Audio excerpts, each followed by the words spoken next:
तो हेलो प्यारे बच्चों, गुड इवनिंग। आज हम आपके लिए फिर से हाजिर हो गए हैं एक अपनी प्यारी सी क्लास लेकर के, जिसमें हम आपको जो है आज इटरेटेड लिमिट्स क्या होती है, या इटरेटेड लिमिट का ही एक दूसरा नाम होता है रिपीटेड लिमिट्स, ये क्या होती है हम इसको आपको समझाएंगे। और इसमें कैसे अप्लाई किया जाता है, इसको कैसे लिमिट निकाली जाती है, इटरेटेड लिमिट या साइमल्टेनियस लिमिट कैसे अप्लाई की जाती है, हम इनके बारे में आज आपको बताने वाले हैं। तो ध्यान से देखिए बच्चों प्यारे कि पहले इसकी डेफिनेशन क्या है। पहले इसके डेफिनेशन पर थोड़ी सी चर्चा कर लेते हैं हम लोग। डेफिनेशन को हम जो डेफिनेशन है, डेफिनेशन कुछ ऐसी है, ध्यान से देखिए कि late f of xy be defined, let f of xy be defined in some neighborhood of AB, मतलब ये पॉइंट AB। फिर the limit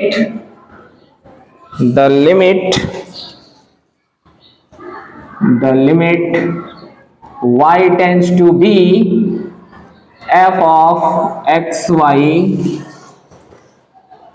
if it exists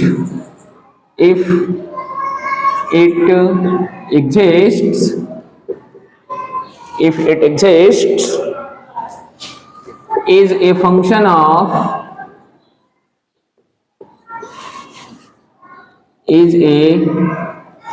of x, और इसको हम कह दे रहे हैं अपने पास से फाई ऑफ x। जो मेरा फंक्शन आएगा उसको हम क्या कह दे रहे हैं, फाई ऑफ x कह दे रहे हैं। ठीक है। इफ देन फुल स्टॉप, आगे कि if then the limit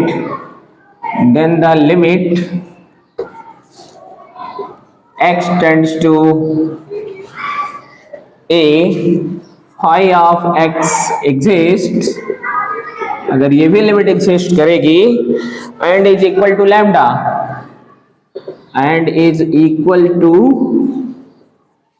lambda, then we can write,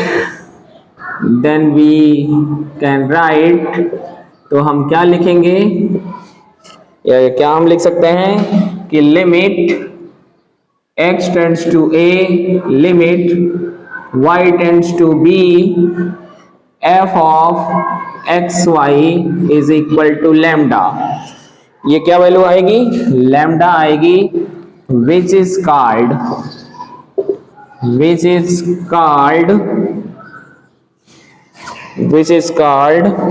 iterated limit,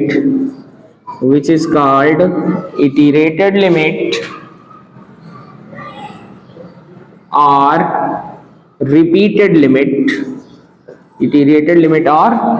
repeated limit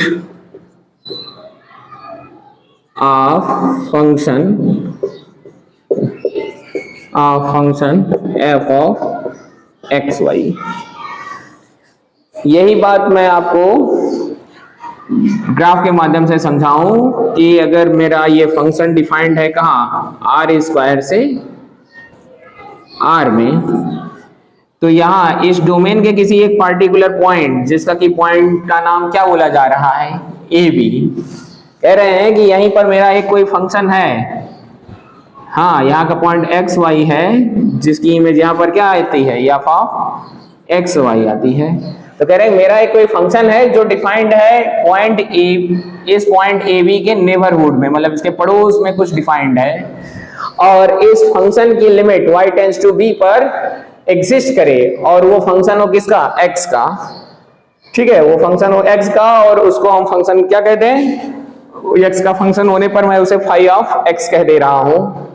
फिर कह रहे हैं आगे, if then the limit x tends to a x tends to a phi of x exist कर जाए और वो कोई एक फाइनाइट वैल्यू लैम्डा दे रहा हो, तो इस केस में हम जो है फंक्शन की जो लिमिट है कुछ इस तरीके से लिख सकेंगे कि limit x tends to a limit y tends to b f of x y equal to lambda, which is called iterated limit और repeated limit। इसी को क्या नाम देंगे? iterated limit और repeated limit of the function f of x y। I hope अब आपको समझ में आ गया होगा ये अच्छे से। अब हम चलते हैं इसके कुछ बेसिक इंपॉर्टेंट टूल्स पर कि कैसे कैसे ये अप्लाई होता है और किस केस में कहा जाएगा कि लिमिट एग्जिस्ट कर रही है और किस केस में लिमिट एग्जिस्ट नहीं कर रही है। तो कुछ उसके बेसिक रिमार्क्स हैं, उनको हम आपको वन बाय वन कंप्लीट करा देते हैं। Some basic points to remember when we applying the iterated limit। it means कि जब हम iterated limit अप्लाई कर रहे होंगे तो हमें कुछ बातों का ख्याल रखना पड़ेगा। वो कौन कौन सी बातें हैं, वो कौन कौन से फैक्ट हैं, उन्हें हम वन बाय वन आपके सामने डिस्कस करते हैं और ध्यान से इसको जो है रिमेंबर रखिएगा, याद रखिएगा अपना जो है, ये भूलना नहीं चाहिए आपको, नहीं तो प्रॉब्लम सॉल्व करते टाइम आप जो है कंफ्यूज हो जाएंगे और आप क्वेश्चन को सॉल्व नहीं कर पाएंगे। तो पहला पॉइंट क्या है? पहला पॉइंट ये है कि these two iterated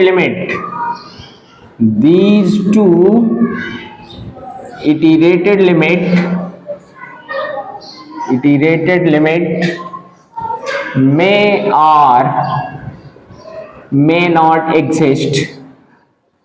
ये एग्जिस्ट भी कर सकते हैं और नहीं भी एग्जिस्ट कर सकते हैं। वही बताया जा रहा है कि these two limits या these two iterated limits may or may not exist। ऐसा हो सकता है कि iterated limit कभी कभार एग्जिस्ट भी करे और कभी नहीं भी एग्जिस्ट कर सकती है, तो ये बात आपको खासा ख्याल रखना है। और इसी में दूसरा पॉइंट है कि if these two iterated limits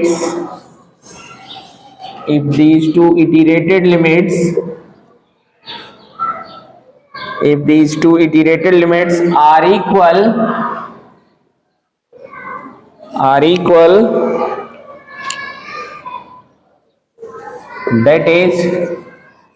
that is कि limit x tends to a, limit y tends to b, f of xy is equals to limit y tends to b, limit x tends to a, f of xy। अगर ऐसा है कि हम चाहे limit पहले x वाली apply करें तब y अप्लाई करें, या चाहे पहले y अप्लाई कर दें फिर x अप्लाई करें, अगर इन दोनों की वैल्यू इक्वल आ रही है देन इस केस में then the limit of function does not exist. then the limit of function f of xy does not, f of xy का मतलब कि लिमिट साइमल्टेनियस लिमिट कि xy tends to ab, f of xy does not exist। ऐसी case में simultaneous limit exist नहीं करेगी। यूं समझिए बच्चों कि जब दोनों पॉइंट्स एक साथ अप्लाई किए जाते हैं तो लिमिट को हम साइमल्टेनियस लिमिट कहते हैं, और जब दोनों पॉइंट्स अलग अलग अप्लाई किए जाते हैं तो इनको हम इटीरेटेड लिमिट कहते हैं। इटीरेटेड का मतलब कि जैसे पहले x अप्लाई हुआ फिर y आए, या पहले y अप्लाई होकर के फिर x आए, इस तरीके की लिमिट को हम इटीरेटेड कहते हैं। और जब दोनों एक साथ अप्लाई होने लग जाएं तो उसको हम साइमल्टेनियस लिमिट कहते हैं। ठीक है। और तीसरा point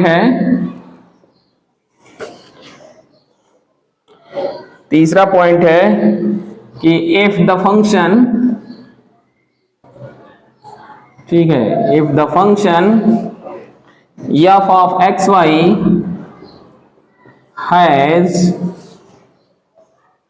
has the limit point as the limit point AB, as the limit point AB, and both iterated limit exist, both iterated limit exists, then we can say that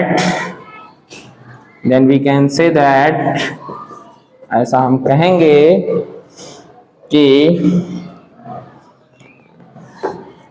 limit y tends to b, limit x tends to a, f of xy is equals to limit x tends to a, limit y tends to b, f of xy equal. इस case में ये क्या कहे जाएंगे? Equal कहे जाएंगे। ठीक है। और एक चौथा और लास्ट ध्यान रखने योग्य बात क्या है कि if the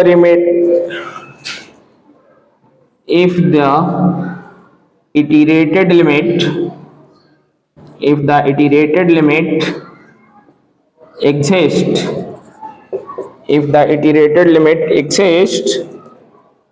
ठीक है, if the iterated limits exist,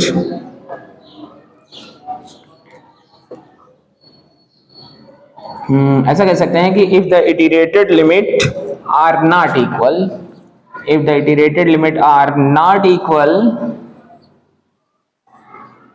then the simultaneous limit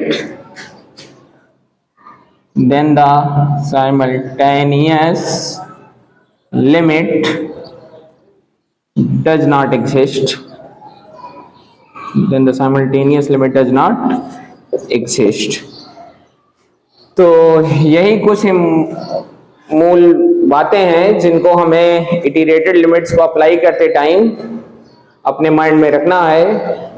अगर इनमें से एक भी फैक्ट अगर मिस हुआ तो हो सकता है कि कुछ क्वेश्चंस आपको समझने में कठिनाई होने लगे और आपको समझ में ना आए प्रॉपर वे में। तो उम्मीद करता हूं कि इस कॉन्सेप्ट को आप अच्छे से समझ गए होंगे और इससे रिलेटेड जो भी प्रॉब्लम है वो हम आगे अब 1 by 1 डिस्कस करेंगे। तो प्यारे बच्चों, अब जो इटरेटेड लिमिट से रिलेटेड क्वेश्चंस हैं उनमें मैं पहला क्वेश्चन आपके लिए सॉल्व करने के लिए आपकी स्क्रीन पर ये लिख दिया हूं। लैंग्वेज एक बार ध्यान से देख लीजिए मैं क्या लिख रखा हूं कि so that the double limit exist at origin. दिखाइए कि इस जो function f of x y है, इस फंक्शन की जो डबल लिमिट है वो ओरिजिन पर एग्जिस्ट कर रही है, but the iterated limits do not exist where function की आपकी वैल्यू जो है वो इस तरीके से दी गई है कि f of x y equal to x sin 1 upon y plus y into sin 1 upon x। ये फंक्शन की कब वैल्यू है? जब both x y does not equal to 0 है। और अगर फंक्शन की वैल्यू हो इन वेरिएबल्स की वैल्यू अगर 0 0 लेते हैं तो फंक्शन की वैल्यू जो है वो 0 दी जा रही है। हमें इसको दिखाना है कि इसकी जो डबल लिमिट है वो एग्जिस्ट करती है बट इसकी इटरेटेड लिमिट एग्जिस्ट नहीं करती है। तो for doing the solution of this question we use here limit y tends to 0 f of xy and limit x tends to 0 f of xy do not exist। क्यों नहीं exist करेगा? क्योंकि जब आप अकेले x y को 0 करेंगे तो साइन वाले केस में sine 1 upon y 1 upon 0 infinity हो जाएगा और वो एग्जिस्ट नहीं करेगा। और ऐसे ही अगर आप x की वैल्यू को 0 करेंगे तो सेकंड पार्ट से साइन 1 upon x में यहाँ 1 upon 0 हो जाएगा और यहाँ भी इंफिनिटी होने की वजह से फंक्शन की लिमिट एग्जिस्ट नहीं करेगी। क्यों? क्योंकि फंक्शन की वैल्यू यहाँ पर 0 दी गई है और उस केस में इंफिनिटी आ रही है। तो लिमिट ऑफ द फंक्शन और वैल्यू ऑफ द फंक्शन दोनों इक्वल नहीं आएंगे। ठीक है। तो इस तरीके से कहा जाएगा कि फंक्शन की लिमिट एग्जिस्ट नहीं करेगी अकेले अकेले, do not exist, and therefore इस केस में हम आगे क्या कहेंगे, देयरफॉर इटरेटेड लिमिट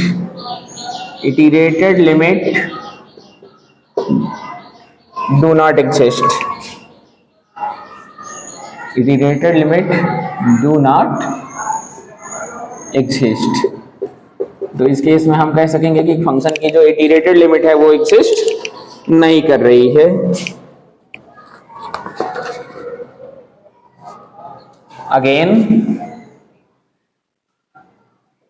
अगेन आप फंक्शन की डबल लिमिट अप्लाई करना चाहें तो लिमिट की डेफिनेशन से क्या था, फंक्शन की लिमिट की डेफिनेशन कि f of xy minus l is less than epsilon when x minus a is less than delta and mod of y minus b is less than delta. मैं वही पुरानी definition जो आपको पहले lecture में बताया था उसी डेफिनेशन को फिर से अप्लाई करेंगे डबल लिमिट के लिए।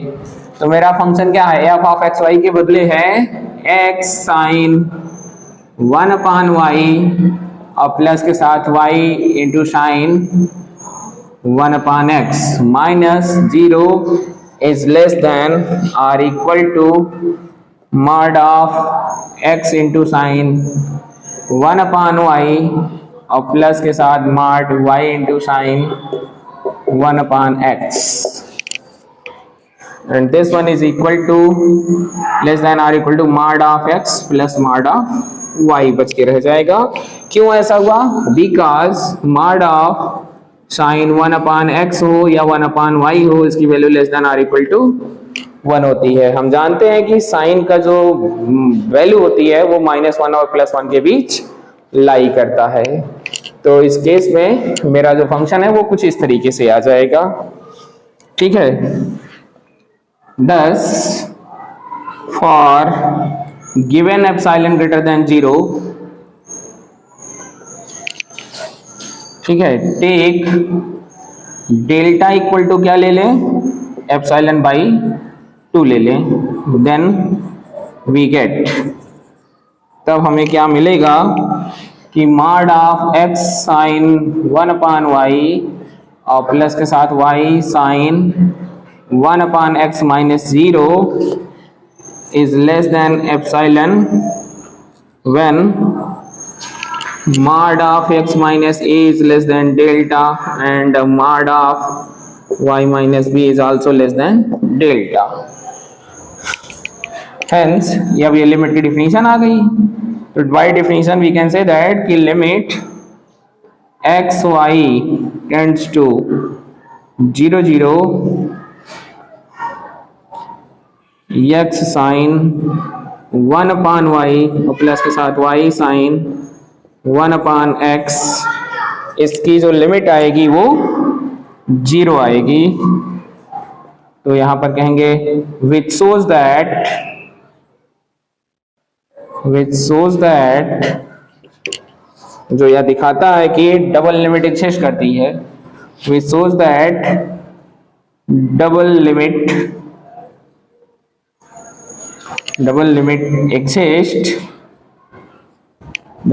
exists at origin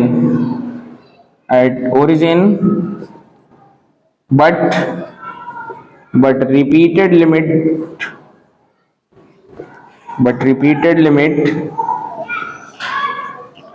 does not exist,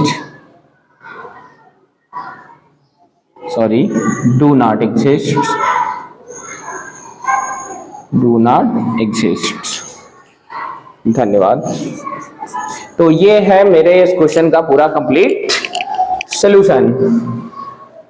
यहां पर हमने देखा कि फंक्शन की जो इटरेटेड लिमिट है वो एग्जिस्ट नहीं कर रही हैं, बट जैसे ही हमने लिमिट की डेफिनेशन से अप्लाई की, इसकी डबल लिमिट फाइंड आउट करना चाहा, तो यहाँ पर डेफिनेशन ऑफ लिमिट अप्लाई करते हुए हम पा जाते हैं फंक्शन की लिमिट क्या, 0, जिससे ये कंफर्मेशन आती है कि फंक्शन की डबल लिमिट एग्जिस्ट कर रही है, बट फंक्शन की जो इटरेटेड लिमिट्स हैं वो इटरेटेड लिमिट एग्जिस्ट नहीं कर रही हैं। तो आज के वीडियो में हम इतना ही बताएंगे। अब अगले वीडियो में हम इसके कुछ क्वेश्चंस को और सॉल्व करेंगे। देखने के लिए धन्यवाद। मिलते हैं अगले वीडियो में।